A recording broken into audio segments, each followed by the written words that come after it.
of not filing a tax return when there was no law requiring them to do so.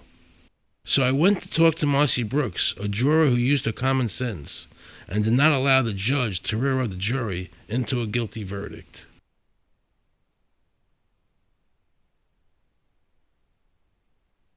He was being tried for 4 counts of not filing his income tax.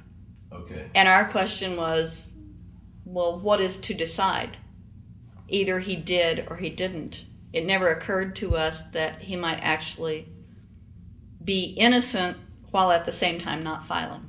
In the federal government, it is not a felony not to file taxes. Finally, they said, okay, if we're going to get this guy, we're going to have to put it in the state. They called up the IRS agent, Agent Craner. Craner? Yeah. Robert Craner? Mm-hmm. This is Ken Doherty. He's also an investigator with the Illinois Department of Revenue. This is a request for a copy of the delegation of authority order. Right, and I talked to my boss about that, and he said that my badge is that. Badge is the authority. I thought it had to be in writing. The last question that the defense asked him was, did you write any of this down? And Agent Craner looked right at him and right at us, and he said, I never wrote anything down. And yet when we saw the video, there he was, writing notes, you know. And so I'm thinking, okay, at this point, the judge is supposed to say, Agent Craner, it is clear that you have committed perjury. It wasn't even noticed. It finally came to the climax. Mr. Harrell looked right at the prosecutor, and he said, I will tell you the same thing I have told over and over again to government officials.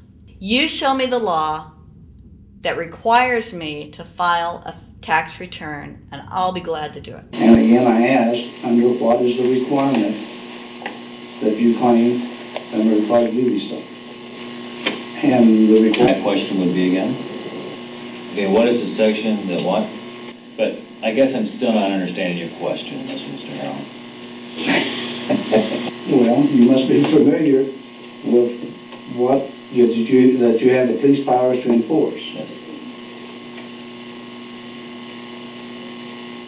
The prosecutor absolutely ignored him. And he started slandering Mr. Harrell. Just started attacking his character. They're calling us tax cheats, they're calling us fanatics, they're calling us weirdos. I don't care what you call me, but I have one question. Where is the law? Show me the law. They can't let this turn into a rational debate, because if they do, they lose it. So they have to insult people and say it's frivolous. We felt like that there was an overall arrogance and that they were railroading Mr. Harrell and wanting us to participate. Judge Coogan, he looked right at us and he said, I will instruct the jury according to the law. We were sent to deliberation. The judge promised us that he would give us the law. And we looked and we looked and it was not there. We wrote a note to the judge.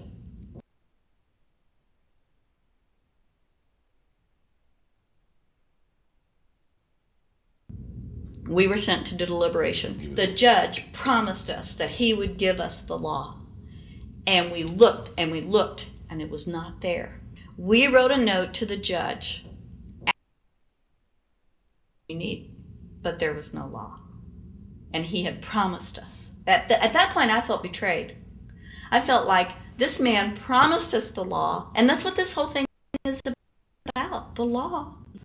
We request it, and he still denies us the law. And the reason they didn't do it was why? Because there is no law.